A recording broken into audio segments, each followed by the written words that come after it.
প্রিয় মহোদয়, হ্যাল, আমরা আপনার কাছে এবং আপনার সিস্টেমের কর্পোরেট টিমের কাছে একটি অনুরোধ করতে চাই। যারা ইতিমধ্যে $50 বুস্টআপ প্ল্যানটি নিয়েছেন, রিজার্ভ করার সময় তাদের আইডিতেও প্রথমে $70 বুস্টআপ প্ল্যানটি চলে আসে।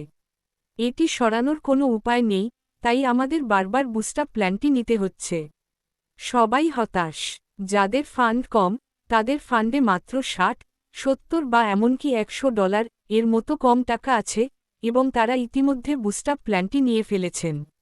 কেন তাদের বুস্টআপ প্ল্যানটি নিতে বাধ্য করা হচ্ছে? এটা একেবারেই ভুল। আপনাদের সকলের উচিত টেকনিক্যাল বিভাগকে এটি সরিয়ে ফেলার জন্য বলা।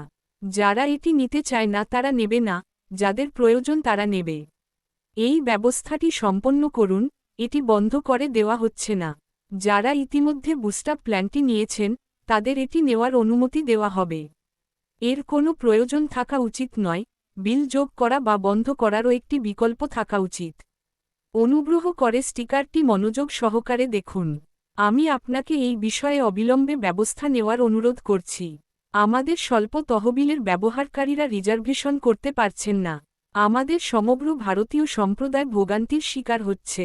অনুগ্রহ করে যত তাড়াতাড়ি সম্ভব এই বিষয়টি সমাধান করুন।